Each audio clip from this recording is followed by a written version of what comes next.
Michael Jones from Inspiring Philosophy is a friend of mine. And so I'm going to be talking to him on Wednesday, the 8th here to talk about, do dying and rising gods prove Jesus was a myth?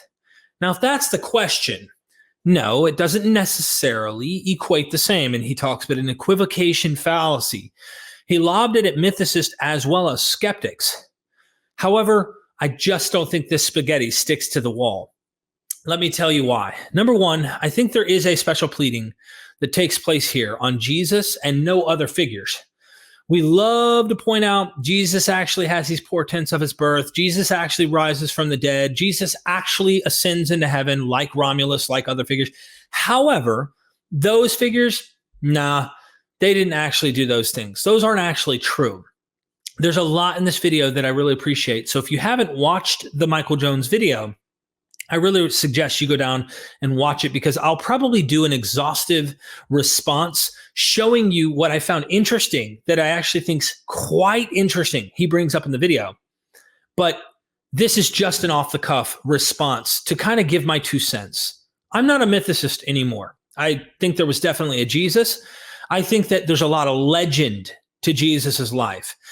Just like I think there was a historical Caesar Augustus or Julius Caesar.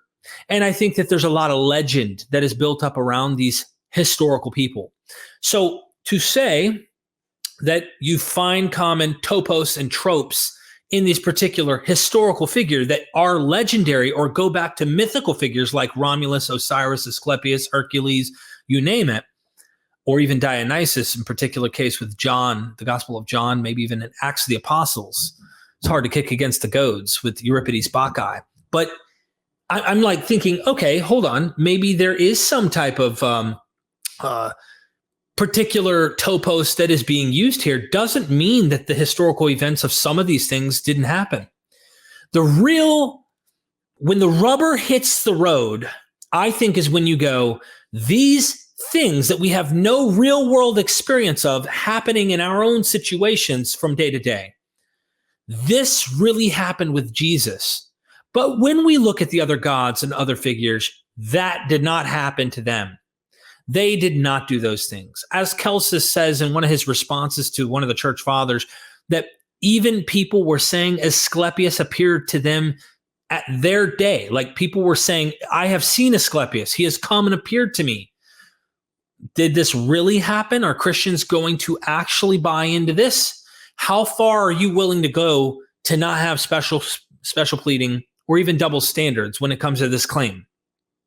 Now, in this video, there's some really good things Michael Jones actually does and shows. Specifically, my favorite is the Hector analogy. The hero Hector, who's the defender of Troy, and when he dies, the city falls.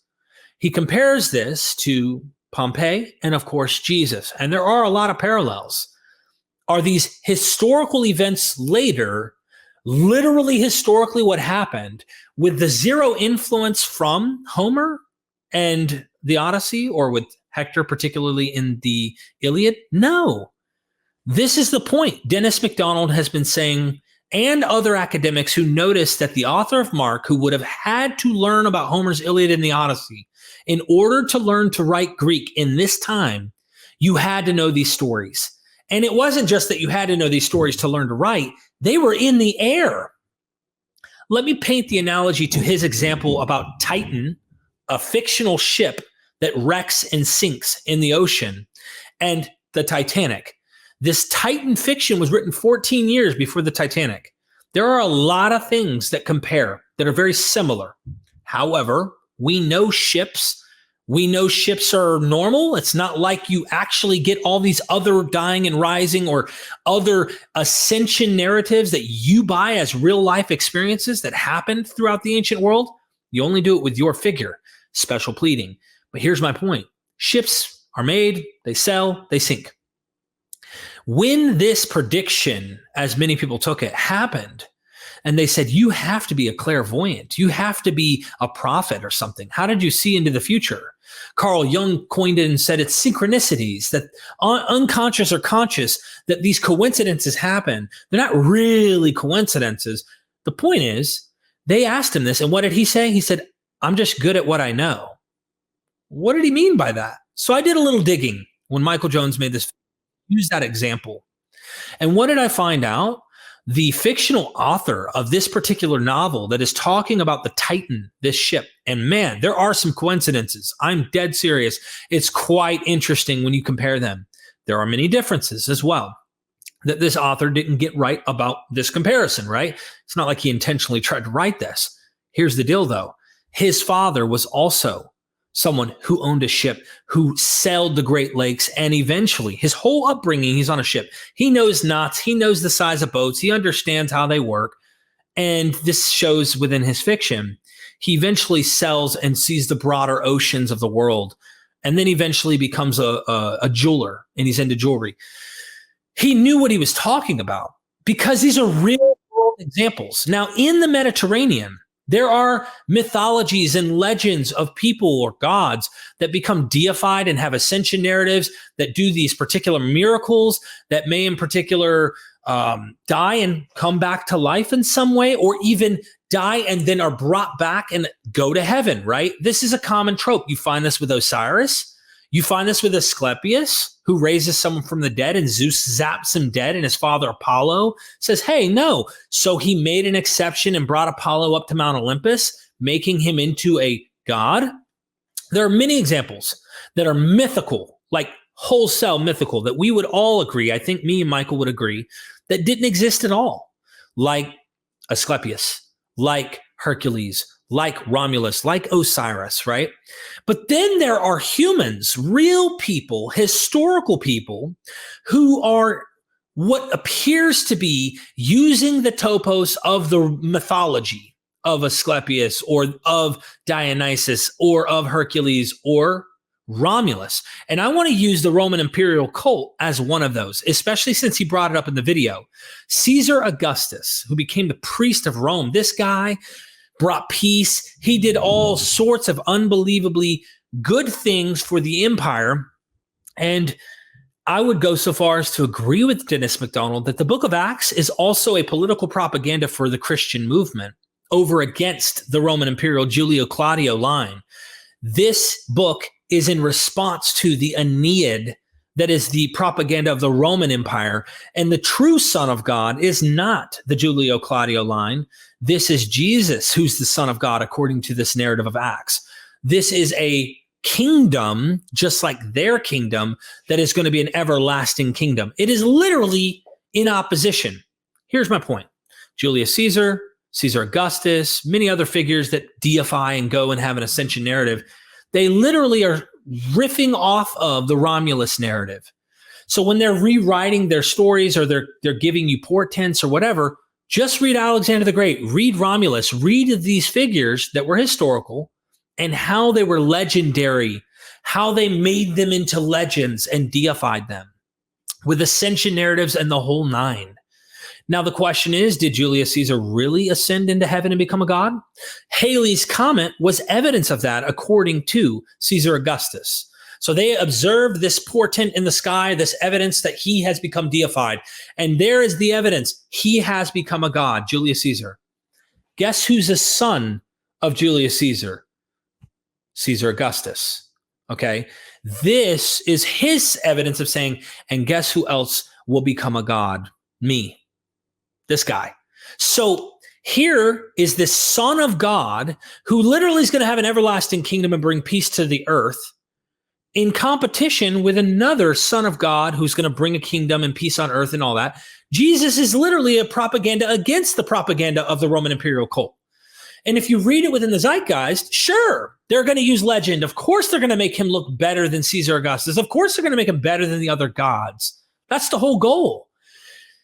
It seemed like Michael Jones is pushing Christianity to an unfalsifiable proposition because, yeah, so what? They're borrowing narratives from the Hebrew Bible. Yeah, so what? What if they are borrowing? And he doesn't say that they are, but what if? He wants to grant dying and rising gods for the sake of the argument. He wants to grant that other mythologies have these kind of narratives and Christianity seems to be riffing off of it.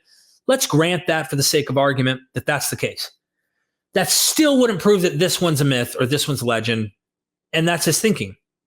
And I'm thinking to myself, what would prove that this is legend and myth. If it walks like a legend, if it talks like a legend, if it has the tropes of a legend and it has portents of legends, how far do you have to see a legend before you finally go, there's a lot of legend here? Even Christian scholars like Dale Allison Jr. say, okay, I think the birth narratives in Matthew and Luke are legendary.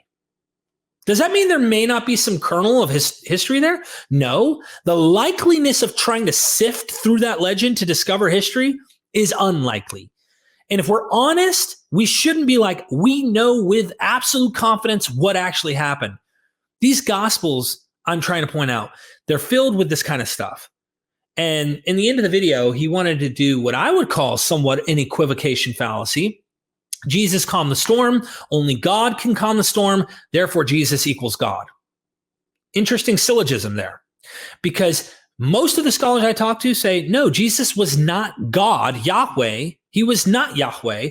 He was the emanation, the image. He had God on earth power, if you will. Like, this is the reflection of God.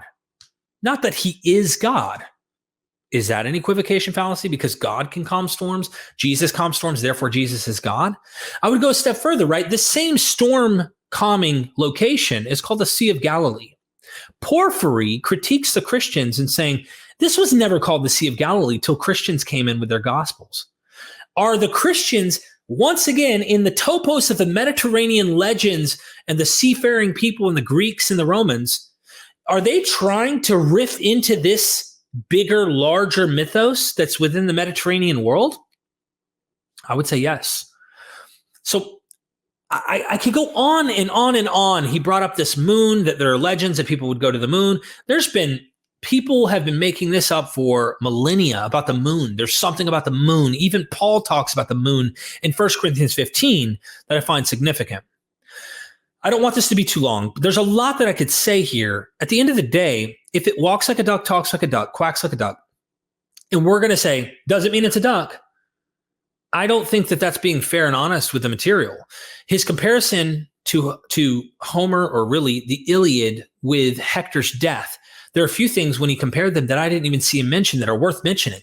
When Hector's dragged around by a chariot for 3 days by Achilles after he kills him, he does it for 3 days. He doesn't mention this in there. There's a 3-day motif in Jesus. There's a 3-day motif, of course, with Hector. Now, that just might be a common 3-day thing. I'm just throwing more parallels.